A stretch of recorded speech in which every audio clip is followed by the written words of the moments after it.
Hello जी, बहुत बहुत स्वागत है आप सभी का हमारे और एक नए एपिसोड के अंदर। आज के इस एपिसोड के अंदर हम हमारे प्रोजेक्ट का जो डिलीट एंड पॉइंट है उसको हम इम्प्लीमेंट करेंगे। और जैसे ही हम उसको इम्प्लीमेंट करने जाएंगे तो हम एक बहुत बड़ा प्रॉब्लम हमारे एप्लीकेशन के अंदर देखेंगे और हम उसको फिक्स करेंगे गो के अंदर का एक बहुत ही पावरफुल और यूज़फुल पैटर्न यूज़ करके। शुरू करते हैं। सबसे पहले इंसोम्निया के अंदर आते हैं और एक रिक्वेस्ट क्रिएट करते हैं। HTTP रिक्वेस्ट है एंड इसको नाम देते हैं डिलीट ए लिस्टिंग। एंड यहाँ पर हमें करना है HTTP लोकल होस्ट और ये हमारा चल रहा है 8088 एंड यहाँ पे हम करेंगे लिस्टिंग्स और हमें डिलीट करना है। तो यहाँ पे गेट मेथड नहीं, यहाँ पे हमें डिलीट मेथड यूज़ करनी है और URL जो हम रखते हैं ऐसे ही /listings ही रहेगा। बट यहाँ पर हमें ना एक ID पास करनी पड़ेगी, मतलब किस लिस्टिंग को हमें डिलीट करना है उसकी ID यहाँ पे पास करनी पड़ेगी। तो हमारे पास याद है, हमारे पास ये बहुत सारी लिस्टिंग्स 2 ही है, बहुत सारी नहीं है। तो इसमें से एक ID जो है ये iPhone 13 की, इसको हम कॉपी करेंगे एंड इसको यहाँ पे लाते हैं डिलीट के अंदर एंड यहाँ पर मैं इसको पेस्ट करूँगा।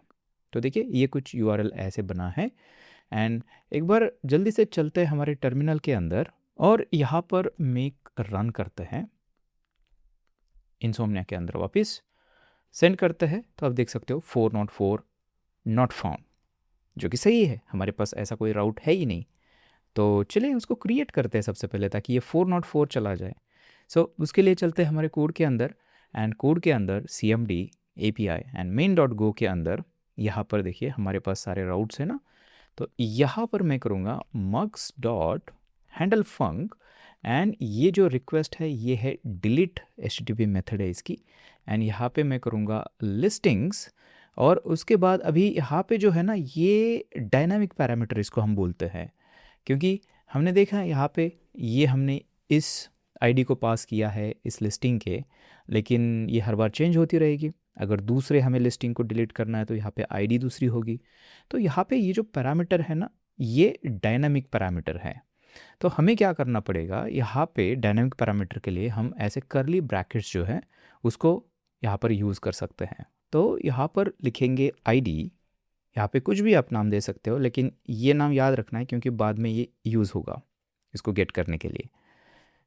ये किया, उसके बाद यहाँ पे हैंडलर्स के ऊपर ना हम एक काम करेंगे, डिलीट नाम की एक मेथड जो है वो हम यहाँ पर बनाएंगे।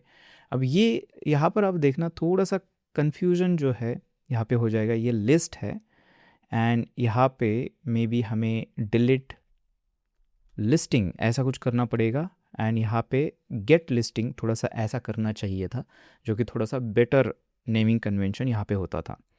बट अभी के लिए मैं क्या करूँगा, यहाँ पे ऐसे रखता हूँ डिलीट लिस्टिंग, इसको हम फिक्स करेंगे ये सारा कन्वेंशन जो है। एंड उसके बाद यहाँ पे हमें क्या करना पड़ेगा, इसको भी डेटाबेस पास करना पड़ेगा क्योंकि डिलीट करने के लिए इसको भी डेटाबेस की ज़रूरत होगी। अब ये जो मेथड है ये एग्जिस्ट नहीं करती है तो इसको हमें बनाना पड़ेगा। चलते हैं हमारे हैंडलर्स के अंदर, यहाँ पर इंटरनल हैंडलर्स एंड लिस्टिंग के अंदर है ये एंड यहाँ पर हमें एक मेथड बनानी पड़ेगी। तो ये लिस्ट थी हमारे मेथड, यहाँ पे मैं बोलूँगा फंक एंड यहाँ पे करते हैं डिलीट लिस्टिंग और इसके अंदर भी हमें जो DB है वो रिसीव हो रहा है तो ऐसे हमें ये पॉइंटर देना पड़ेगा। एंड यहाँ पर हम जो रिटर्न वैल्यू है वो है HTTP सेम देना है हैंडलर फंक एंड यहाँ पर हमें एक्चुअली एक फंक्शन रिटर्न करनी है। देखिए इस तरह से है ना, हैंडलर को रिटर्न करते हैं हम। यहाँ से करते हैं रिटर्न फंक एंड इसके अंदर ये है W HTTP response writer and then है रिक्वेस्ट जो कि HTTP रिक्वेस्ट है। ऐसे कर लिया एंड अब देखना यहाँ पे हमें जो डिलीट का ऑपरेशन है वो हैंडल करना है। अभी यहाँ पर सबसे पहले ना हमें डिलीट करना है किसी एक लिस्टिंग को। तो वो जो लिस्टिंग की आईडी जो है ना यहाँ पे हम रिसीव करेंगे, उसको यहाँ पर हमें गेट करना पड़ेगा। तो उसको गेट करने के लिए हम क्या करते हैं, ये जो रिक्वेस्ट है, ये जो आर्गुमेंट है, इसके ऊपर डॉट देके हमें बहुत सारी मेथड्स हमें मिलती हैं। इसमें से जो हमें चाहिए ना वो है पाथ वैल्यू। देखिए पाथ वैल्यू जो है इसके अंदर एक्चुअली हमें ये देखिए path value returns the value for the named path wild card. ये जो यहाँ पे हमने दिया ना इसको नेम्ड पाथ हम बोलते हैं। तो यहाँ पर हम क्या करेंगे, इसको गेट करेंगे। तो हमें यहाँ पे लिखना है कौन सा पैरामीटर, आईडी। देखिए ये एग्जैक्टली ये सेम होना चाहिए यहाँ पे जो लिखा हुआ है। हमने यहाँ पे आईडी लिखा है तो इसलिए यहाँ पे भी आईडी हम लिखेंगे। ये हमें एक स्ट्रिंग रिटर्न करता है तो उसको हम हमारे किसी वेरिएबल के अंदर स्टोर कर सकते हैं।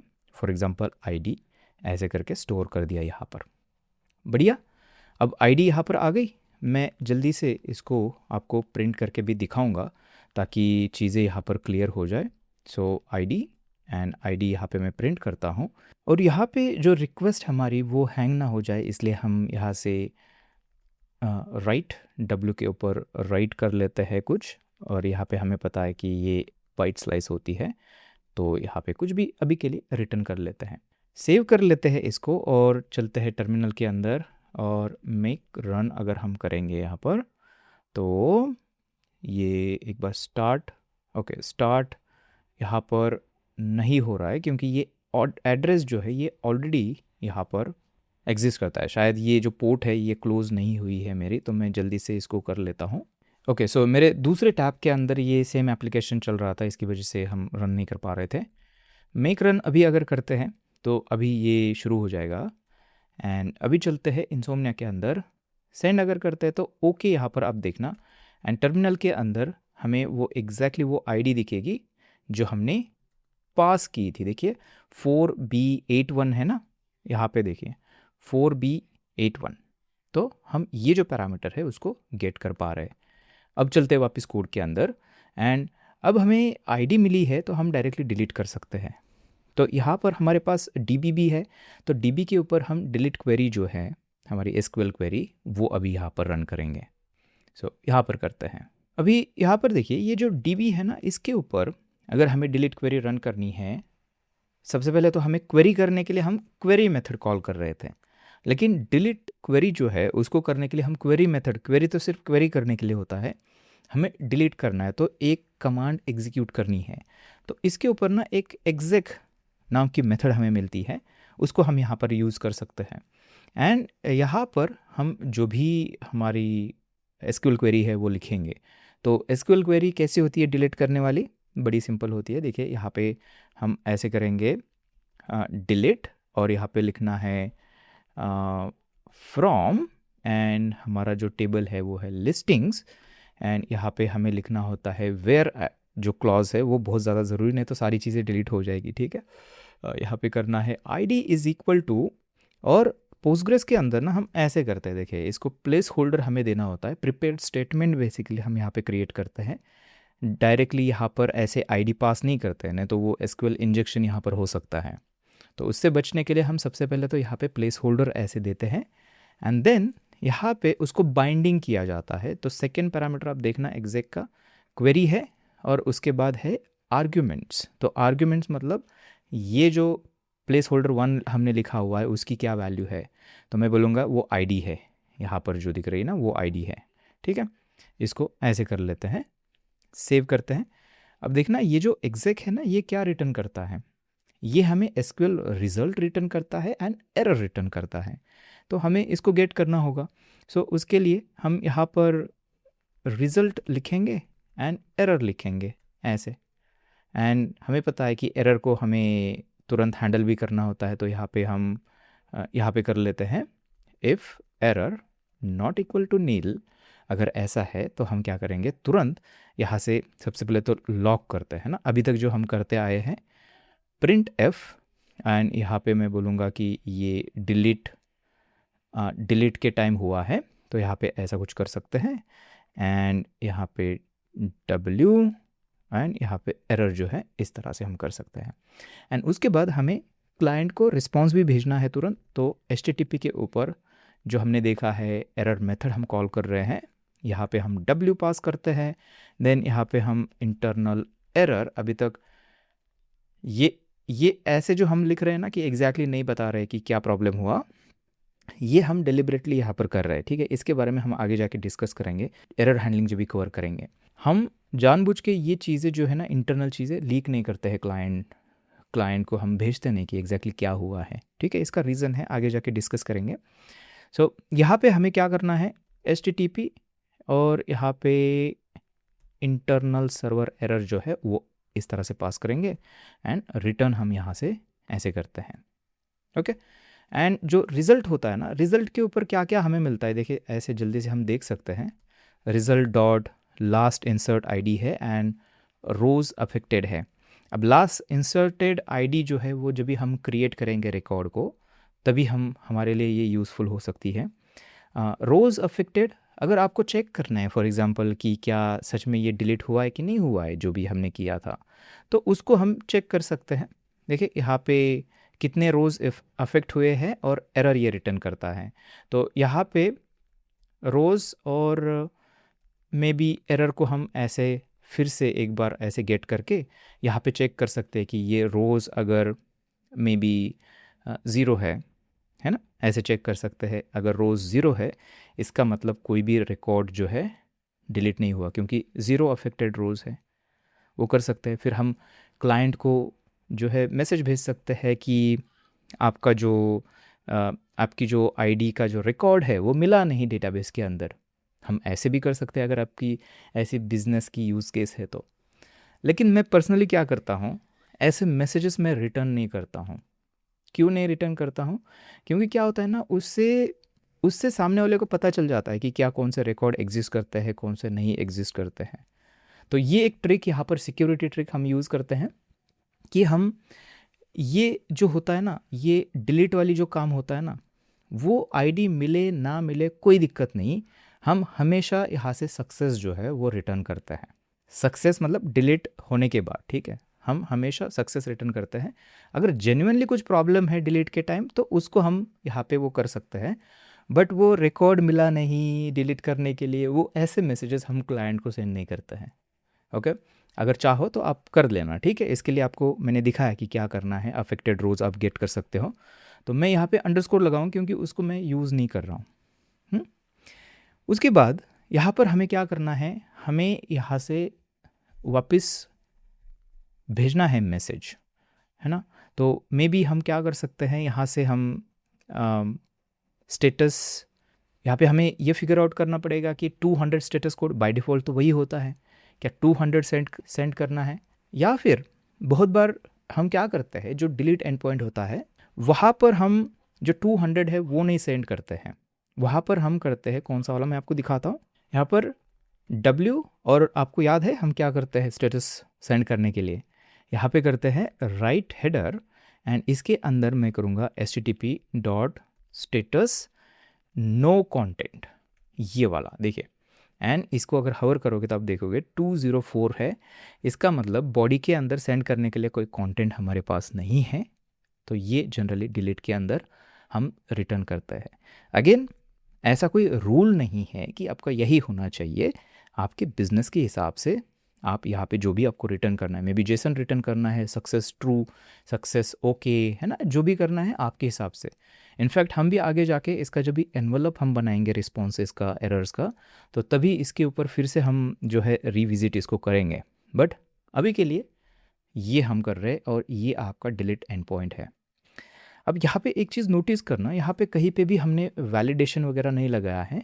ये मैंने यहाँ पे जानबूझ के नहीं लगाया है क्योंकि इसके ऊपर एक डेडिकेटेड जो एपिसोड है वो होने वाला है, क्योंकि वैलिडेशन के अंदर भी बहुत सारी चीज़ें आती है और मुझे लगता है कि उसके ऊपर एक डेडिकेटेड एपिसोड होना चाहिए, इसलिए यहाँ पे कोई भी वैलिडेशन हमने नहीं किया है, ठीक है। इसको हम फिर से रिविज़िट करेंगे, बट अभी के लिए आप देख सकते हो कि हमारा जो एंड पॉइंट है रेडी है, अभी जस्ट हमें चेक करना है। सो मैं सबसे पहले आपको चलता हूँ ब्राउज़र के अंदर लेके, एंड यहाँ पे रिफ़्रेश करते हैं डेटाबेस जो है हमारा, एंड यहाँ पे देखना ये पहला है ना, ये है iPhone 13, हम इसको डिलीट करने की कोशिश कर रहे हैं, अभी तक ये है यहाँ पर। तो अभी मैं जो जाऊँगा यहाँ पर, और यहाँ पर इसको करते हैं मेक रन, फिर से रिस्टार्ट सर्वर, और उसके बाद इंसोम्निया के अंदर चलते हैं एंड यहाँ पे अगर मैं करूँगा सेंड, तो अभी आप देखना no body return for response 204 जो कि हमने रिटर्न किया है। एंड अगर हम अभी ब्राउज़र के अंदर चलेंगे और यहाँ पे जल्दी से मैं रिफ़्रेश करता हूँ, तो देखिए रिफ़्रेश करता हूँ तो ये हुआ नहीं है। ओके, डिलीट हुआ नहीं है, जो कि होना चाहिए था, बट क्या हुआ ऐसे? एक बार हम यहाँ पे चेक करते हैं कि आईडी क्या यही थी हमारी 4B81। ओके, ये तो आईडी नहीं थी, यहाँ पर ऐसी आईडी नहीं है। आई थिंक मैंने रिकॉर्ड चेंज किए उसकी वजह से। एक काम करते हैं, ये जो है ना इसकी आईडी कॉपी कर लेते हैं एंड मैं यहाँ पर ऐड करता हूँ, ठीक है। अब देखना ये एग्जैक्टली रिकॉर्ड जो है डेटाबेस के अंदर एग्जिस्ट करता है अभी भी। मैं रिफ़्रेश करता हूँ, देखिए अभी भी है। अगर मैं यहाँ पे करता हूँ सेंड, तो अभी देखना 204, एंड यहाँ पर अगर करते हैं रिफ़्रेश, तो वो रिकॉर्ड जो है वो चला गया। डिलीट की फंक्शनलिटी काम कर रही है। और आपने ये भी नोटिस किया कि अगर आईडी एग्जिस्ट नहीं करती है तो हम कोई एरर सेंड नहीं कर रहे हैं। जो पहली बार हमारा हुआ था फिर भी हमें 204 हमें मिला था, जो कि एक डेलिब्रेटली हम इस तरह की प्रैक्टिस यूज़ कर रहे हैं। इससे हमारे एप्लीकेशन की सिक्योरिटी थोड़ी सी इम्प्रूव हो जाती है। ओके, वापस कोड के अंदर आते हैं एंड यहाँ पर मैं जल्दी से इसको कमिट करूँगा। अभी जाइएगा मत, यहाँ पे और भी एक चीज़ इंपॉर्टेंट करनी है। अभी सबसे बड़ा प्रॉब्लम मैं आपको दिखाने वाला हूँ, लेकिन पहले तो मैं इसको कमिट करूँगा, delete and point. Okay, commit करता है इसको एंड अभी मैं आपको दिखाता हूँ क्या प्रॉब्लम है इसके अंदर। देखिए इसको क्लोज करते हैं। मैं main.go को फिर से एक बार ओपन करूँगा और यहाँ पर देखना ये जो हमारे राउट्स है सारे, तो क्या प्रॉब्लम है इसके अंदर। आप शायद देख के बोलेंगे यहीं पे तो कुछ प्रॉब्लम नहीं दिख रहा है। देखिए प्रॉब्लम ऐसा फंक्शनलिटी का कोई प्रॉब्लम नहीं है, प्रॉब्लम है कि इसको फ्यूचर में कैसे अच्छी तरीके से मेंटेन किया जा सकता है। यहाँ पर अगर कुछ हम चेंजेस नहीं करेंगे तो फ्यूचर में हमारे लिए बहुत सारे प्रॉब्लम्स क्रिएट हो जाएंगे। मैं बताता हूँ आपको कैसे। अब यहाँ पर देखना कि ये जो हैंडलर है, फिर ये जो हैंडलर है, इनको हम डिपेंडेंसी पास कर रहे हैं डेटाबेस। ओके, अभी के लिए एक डिपेंडेंसी है हमारे पास, कोई दिक्कत नहीं है। जब हम कल लॉगर इम्प्लीमेंट करेंगे तो हमें लॉगर पास करना पड़ेगा इसको, इस हैंडलर को, ताकि वो अंदर जाके लॉग कर पाए। मे बी उसके बाद हम यहाँ पे कोई कैशे वगैरह इम्प्लीमेंट करेंगे तो मे बी रेडिस वगैरह, तो इसको कैशे की डिपेंडेंसी पास करनी पड़ेगी। मे बी उसके बाद हमें कोई कॉन्फ़िग वगैरह पास करनी है तो उसकी डिपेंडेंसी करनी पड़ेगी इस तरह से। या फिर जितने भी डिपेंडेंसीज इस हैंडलर के अंदर यूज़ होने वाली है फ्यूचर में, सारी हमें यहाँ से पास करनी पड़ेगी। अब बोलोगे ठीक है कर लेंगे ना, 1 2 3 4 ऐसे 2-3 पैरामीटर्स तो ऐड करने, क्या दिक्कत है। देखिए दिक्कत यहाँ पर है कि ये सिर्फ यहाँ पे नहीं ना, अगर लेट से कि यहाँ पे भी पास करना है तो फिर से इसको हमें ऐसे रिपीट करना पड़ेगा। देखिए, और इसके बाद जितने भी हैंडलर्स बनेंगे, चाहे ये जो हैंडलर्स है सारे एक ही फाइल के अंदर है। देखिए लिस्ट उसी फाइल के अंदर है, डिलीट लिस्टिंग जो है उसी फाइल के अंदर है ना, हमारे सेम फाइल के अंदर है। ये यहाँ पे देखिए ये listings.go इसके अंदर ही है, लेकिन फिर भी हम बार बार इस तरह से जो डिपेंडेंसीज है वो रिपीट कर रहे हैं। और जब भी ज़्यादा पैरामीटर्स पास करते हैं तो उसके अंदर वो भी दिक्कत होती है कि उसका ऑर्डर चेंज हो गया तो दिक्कत हो सकती है। तो क्या ऐसा कोई सोल्यूशन है जहाँ पर हम ये जो प्रॉब्लम है यहाँ पर ये ऐसा जो रिपीटेशन यहाँ पर हो रहा है, तो इसको और हम अच्छी तरीके से कर सकते हैं? यस, कर सकते हैं। और इसको करने के लिए मैं आपको इंट्रोड्यूस करना चाहूँगा एक गोलाइन का पैटर्न जिसको हम बोलते हैं कंस्ट्रक्टर पैटर्न, जो कि स्ट्रक्ट हम क्रिएट करके जो भी डिपेंडेंसीज है उसको उसके अंदर स्टोर कर लेते हैं। अभी शायद ये सुनने में थोड़ा सा कॉम्प्लिकेटेड लग रहा होगा, लेकिन ये कितना सिंपल है मैं आपको दिखाता हूँ। देखिए इसको अंडू कर लेते हैं सारी चीज़ें। ऐसे हमें क्या करना है, ये जो हमारा पैकेज है यहाँ पर हैंडलर पैकेज, उसके अंदर जो listings.go है, फॉर एग्जांपल ये सारी लिस्टिंग्स के जो एंड पॉइंट होंगे उनके लिए हम क्या करेंगे, एक यहाँ पे स्ट्रक्ट क्रिएट करेंगे। देखिए स्ट्रक्ट मतलब और कुछ नहीं होता है, मल्टीपल जो प्रॉपर्टीज़ है, मेथड्स है, उनको हम ग्रुप करते हैं। ठीक है, अब जावास्क्रिप्ट से आए, टाइपस्क्रिप्ट से आए, तो जो क्लासेस होते हैं क्लासेस जैसा है ये, लेकिन एग्जैक्टली क्लासेस वाला माइंडसेट आपको नहीं रखना है, ठीक है, नहीं तो थोड़ा सा कन्फ्यूजन हो जाएगा। आपको इसका माइंडसेट जो है वो ऐसे समझना है, जो मेंटल मॉडल है स्ट्रक्ट का, कि मल्टीपल आइटम्स को जस्ट हम ग्रुप कर रहे हैं, चाहे वो प्रॉपर्टीज़ हो सकती है, मेथड्स हो सकती है, उनको सिर्फ ग्रुप कर रहे, एक डब्बे के अंदर बंद कर रहे, वो स्ट्रक्ट है। सो यहाँ पर हम क्या करेंगे, स्ट्रक्ट क्रिएट करेंगे तो टाइप, और इसको कुछ नाम देते हैं। क्या नाम दे सकते हैं? मे बी यहाँ पे मैं लिस्टिंग हैंडलर, ओके, हैंडलर ऐसे नाम देता हूँ, और ये स्ट्रक्ट है, तो मैंने ऐसे ओपन कर दिया। अब ये स्ट्रक्ट क्या करेगा, हमें पता है कि ये आइटम्स को ग्रुप करता है, स्टोर कर लेता है अपने अंदर। तो इस फाइल के अंदर जितनी भी डिपेंडेंसीज होगी, वो अगर हम एक बार यहाँ पे स्टोर कर लेंगे तो सही होगा ना, यहीं पे स्टोर कर लेंगे, बाकी ये जो सारे मेथड्स हैं वो इसको यूज़ कर लेगी। सो मैं यहाँ पे ऐसे करूँगा, देखिए डीबी को यहाँ पे स्टोर करूँगा, और इसका टाइप मैं बोलूँगा एसक्यूएल डीबी, ये ऑलरेडी हमें पता है, स्टोर कर लिया डीबी को।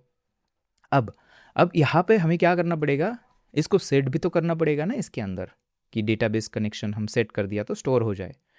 तो उसके लिए हम यहाँ पर कंस्ट्रक्टर यूज़ करते हैं, इनिशियलाइज करने के लिए इसके अंदर की वैल्यूज़।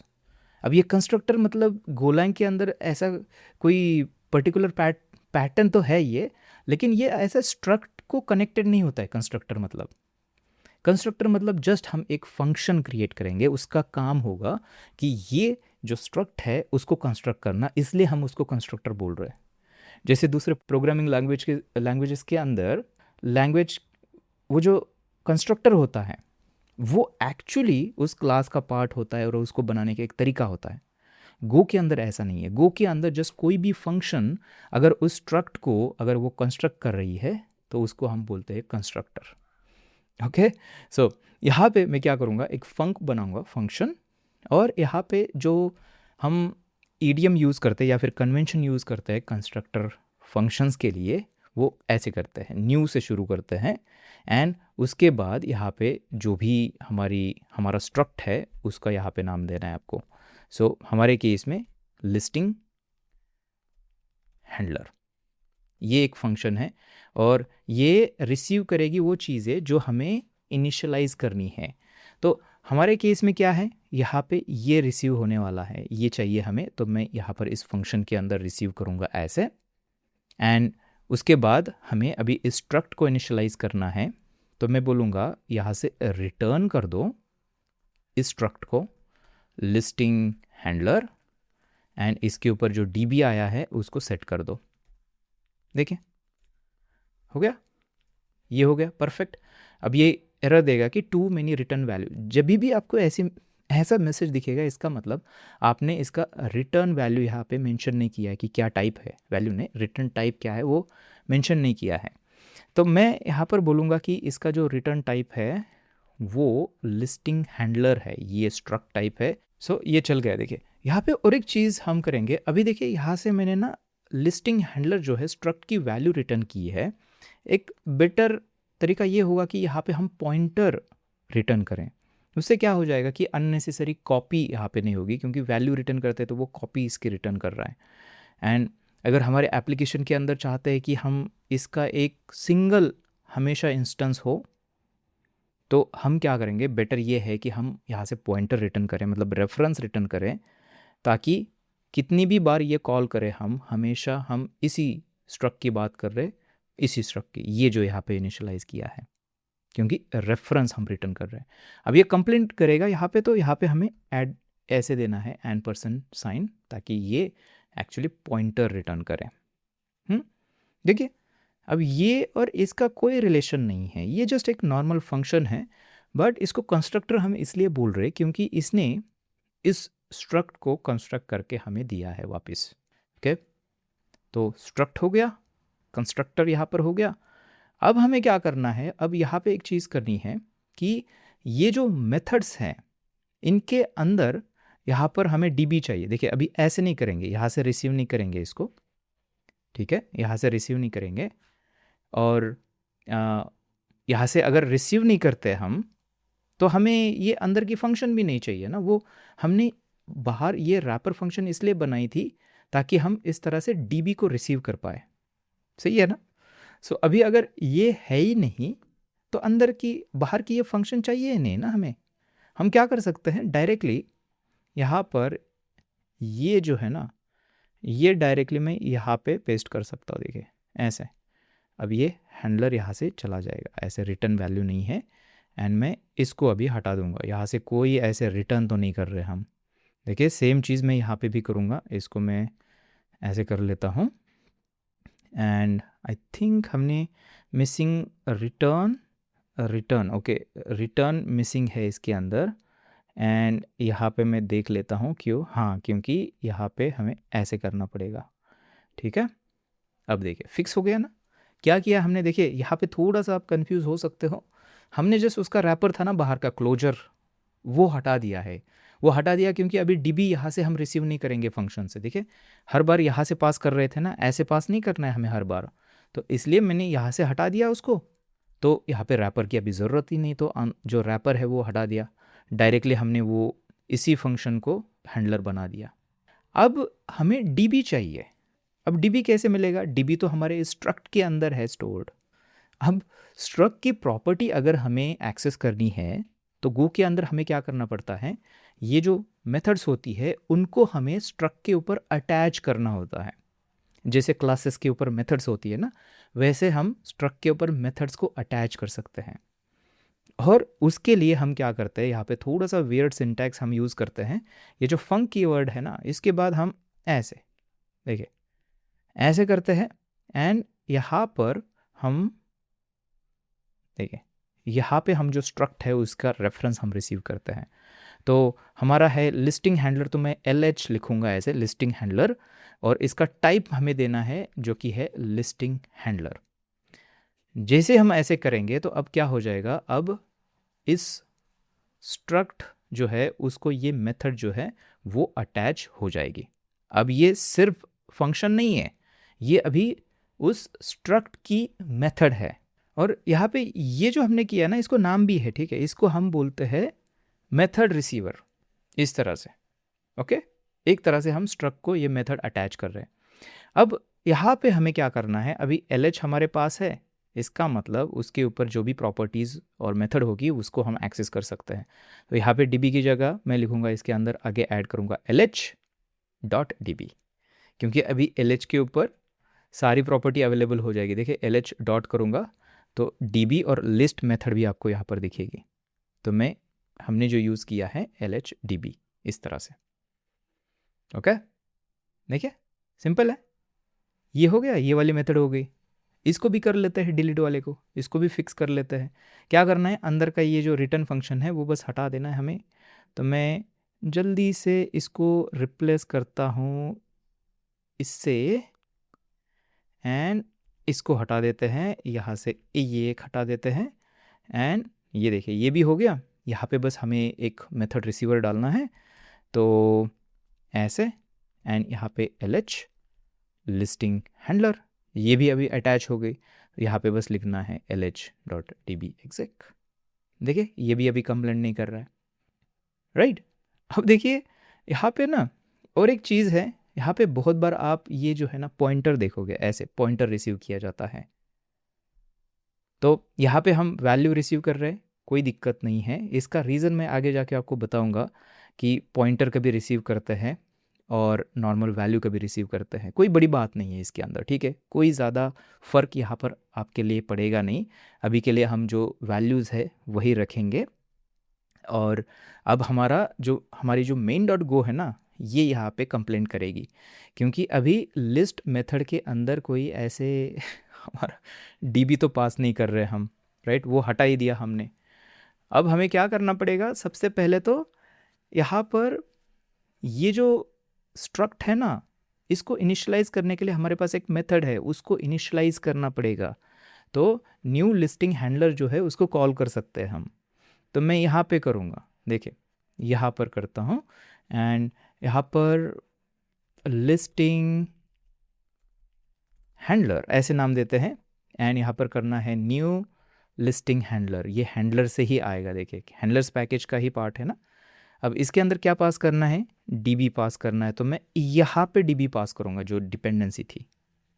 अब ये लिस्टिंग हैंडलर जो है इसको मैं भी शॉर्ट नाम देते हैं लिस्टिंग हैंडलर। ऐसे गो के अंदर ये भी कन्वेंशन होता है कि हम जो नेमिंग है ना उसको एकदम शॉर्ट रखते हैं। अब LH मतलब लिस्टिंग हैंडलर। अब हम यहाँ पे क्या करेंगे, मैं बोलूँगा हैंडलर्स नहीं, अभी ये हमारा है LH। ओके, LH के ऊपर जो लिस्ट है ना वही हमारा हैंडलर है। अभी कॉल करने की ज़रूरत नहीं, क्योंकि ये लिस्ट खुद हमारा ये हैंडलर है। देखिए जो हमारे हैंडल फंक एक्सपेक्ट करता है, तो हमने उसका रेफरेंस दे दिया, कॉल करने की ज़रूरत नहीं है, हैंडल फंक खुद कॉल करेगा। एंड यहाँ पे भी सेम रहेगा, LH डिलीट लिस्टिंग, और इसको कॉल करने की ज़रूरत नहीं है। देखिए ये भी कंप्लेंट करना बंद कर दिया। यहाँ पे कोई भी डिपेंडेंसी ऐसे पास नहीं करेंगे, डिपेंडेंसी हम यहाँ पे एक ही बार पास करेंगे। इस हमारे लिस्टिंग गो के अंदर जितनी भी डिपेंडेंसीज होगी, यहाँ पे लॉगर होगा, उसके बाद कैशे होगा, उसके बाद और भी कुछ हो सकता है, वो सारा अभी हम एक ही बार यहाँ से पास करेंगे। यहाँ से ऐसे लॉगर बार बार हमें हर एक हैंडलर के अंदर पास करने की ज़रूरत नहीं है। तो ये है डिपेंडेंसी इंजेक्शन गो के अंदर। और आपने नोटिस किया होगा इसके लिए कोई भी एक्सटर्नल डिपेंडेंसी इंजेक्शन की लाइब्रेरी या फ्रेमवर्क की हमें यहाँ पे ज़रूरत नहीं है। गो के अंदर ये जो पैटर्न है स्ट्रक्ट और कंस्ट्रक्टर, ये इतना पावरफुल है कि सारा जो डिपेंडेंसी इंजेक्शन है वो हैंडल कर लेता है हमारे लिए। ओके, अब देखना यहाँ पे ऐसे कर लिया, और यहाँ पे इसको सबसे पहले टेस्ट करते हैं। ठीक है, ये चलना चाहिए, कोई दिक्कत नहीं। उसके बाद एक फिक्स मैं आपको दिखाने वाला हूँ। चलते हैं टर्मिनल के अंदर, यहाँ पे करते हैं ऐसे रन, और ये स्टार्ट होना चाहिए विदाउट एरर। यस, एंड यहाँ पर अब ये जो है ना इसको डिलीट करने की कोशिश करेंगे।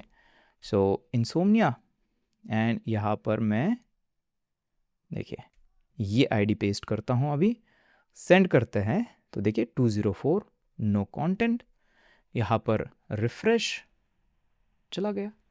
राइट, मतलब काम अभी एग्जैक्टली वही कर रहा है, लेकिन हमने अब देखना इसको इतनी अच्छी तरीके से अभी हमने इसको रिफैक्टर किया है, और ये आपका प्रॉपर मैनेजेबल होगा फ्यूचर में। डिपेंडेंसी एक ही जगह से जाएगी, जो कि बहुत ही पावरफुल पैटर्न है। आपके प्रोजेक्ट का जो क्वालिटी है वो एकदम से ये चेंज करेगा अगर ये पैटर्न आप यूज़ करते हो तो। ओके, अब एक चीज़ लास्ट में बताना चाहता हूँ इसके अंदर, कि ये जो नेमिंग हमने डिस्कस की थी ना, इसकी नेमिंग में भी हमें चेंज करनी पड़ेगी। अब हमें ये डिलीट लिस्टिंग ऐसे नहीं बोलना पड़ेगा, यहाँ पे मैं डायरेक्टली डिलीट भी बोल सकता हूँ। क्यों? क्योंकि हमारा हैंडलर ही अभी है ना, लिस्टिंग हैंडलर है, तो लिस्टिंग की ही बात हो रही है। लिस्टिंग हैंडलर के अंदर लिस्ट करना है तो ये है, लिस्टिंग हैंडलर के अंदर डिलीट करना है तो लिस्टिंग को ये है डिलीट सिर्फ, है ना। डिलीट लिस्टिंग ऐसे लिखने की ज़रूरत नहीं है, क्योंकि हैंडलर ऑलरेडी लिस्टिंग हैंडलर है। तो ये हम करेंगे, तो ये डिलीट जो है यहाँ पे भी जाके हमें रीनेम करना पड़ेगा। लिस्ट ओके है, जो डिलीट वाला है ना उसको ये हमने कर दिया रीनेम, और यहाँ पे ये अभी कंप्लेंट करना बंद कर दिया। बहुत बढ़िया, हमारा डिलीट एंड पॉइंट अभी यहाँ पर रेडी है, और हमारा जो कंस्ट्रक्टर पैटर्न जो है उसके अंदर से हमने जिस तरह से डिपेंडेंसी इंजेक्ट की है वो भी हमारा रेडी है। ठीक है, अब हम कहाँ थे, हमने जो क्लोजर फैक्ट्री पैटर्न है उसको यूज़ किया था, एक फंक्शन को रैप करके आउटर फंक्शन से हम डिपेंडेंसी ले रहे थे। अब उसके अंदर प्रॉब्लम ये हुआ था कि हमें हर एक हैंडलर के अंदर फिर से वो डिपेंडेंसीज पास करने की ज़रूरत पड़ रही थी। तो उसको इम्प्रूव करने के लिए हमने ये जो कंस्ट्रक्टर पैटर्न है उसको यूज़ किया, और एक ही बार हम सारी जो डिपेंडेंसी है वो पास करके हम उस स्ट्रक्ट के ऊपर स्टोर करते हैं, और फिर जितने भी हैंडलर्स होंगे वो हम अटैच करते हैं उस स्ट्रक्ट को, ताकि स्ट्रक्ट के अंदर से जो भी डिपेंडेंसीज है वो रिसीव करके यूज़ करें। ये आइडिया है, याद रखना। इंटरव्यूज़ के अंदर भी ऐसा बहुत बार पूछा जाता है कि हैंडलर्स को हम बेटर तरीके से कैसे हैंडल कर सकते हैं, या फिर ये कंस्ट्रक्टर पैटर्न यूज़ करके कैसे डिपेंडेंसी हैंडल की जाती है। अब मैं इसको कमिट करता हूँ जो भी काम हमने किया है। तो यहाँ पे करते हैं dependency using constructor pattern. Okay, dependency injection करते हैं, इंजेक्शन यूजिंग कंस्ट्रक्टर पैटर्न, इसको कमिट करते हैं, सिंक भी करते हैं ताकि ये डिप्लॉय हो जाए रेंडर के ऊपर और वहाँ पे भी हम इसको टेस्ट कर पाए। ओके, सो ये हो गया हमारा, ये एंड पॉइंट अभी रेडी है। ओके, अभी ये हमारा हो गया। अब नेक्स्ट एपिसोड के लिए हम क्या करने वाले हैं ना, यहाँ पे एक चीज़ मैं आपको दिखाता हूँ। देखिए, यहाँ पर जो क्वेरी हम कर रहे थे, यहाँ पर देखना, ये क्वेरी जो है, क्वेरी ऐसे कर रहे हैं, क्वेरी के ऊपर ऐसी एक मेथड एग्जिस्ट करती है। देखिए, क्वेरी कॉन्टेक्स्ट, देखिए, तो यहाँ पर इसके बीच में फ़र्क क्या है, क्वेरी और क्वेरी कॉन्टेक्स्ट के बीच में? हमने क्वेरी क्यों यूज़ किया है, कॉन्टेक्स्ट क्यों नहीं? यहाँ पर अगर ये एग्जैक्ट देखते हैं, इसको भी देखना, इसके ऊपर भी एग्जैक्ट कॉन्टेक्स्ट एक मेथड आती है जो कि सेम काम कर रही है, लेकिन फ़र्क क्या है दोनों के अंदर? मैं आपको बता दूं, ट्यूटोरियल के लिए ये जो इस तरह से विदाउट कॉन्टेक्स्ट है, कोई दिक्कत नहीं, ऐसे हम यूज़ करते हैं। बट प्रोडक्शन के अंदर जब भी हम जाते हैं तो हमें यहाँ पे कॉन्टेक्स्ट मेथड जो है वो यूज़ करनी ही चाहिए। मेरे खुद के टीम के अंदर ऐसे बहुत सारे प्रॉब्लम्स हुए थे विदाउट कॉन्टेक्स्ट नहीं था इसकी वजह से, और हमारे प्रोडक्शन डिप्लॉयमेंट के अंदर इशू हुआ था। सो ये कॉन्टेक्स्ट क्या है, क्यों हमें पास करना होता है, कौन से प्रॉब्लम्स ये क्रिएट करता है और क्यों हमें इसके प्रोडक्शन के अंदर हमें चाहिए, इसको हम डिस्कस करेंगे हमारे नेक्स्ट एपिसोड के अंदर।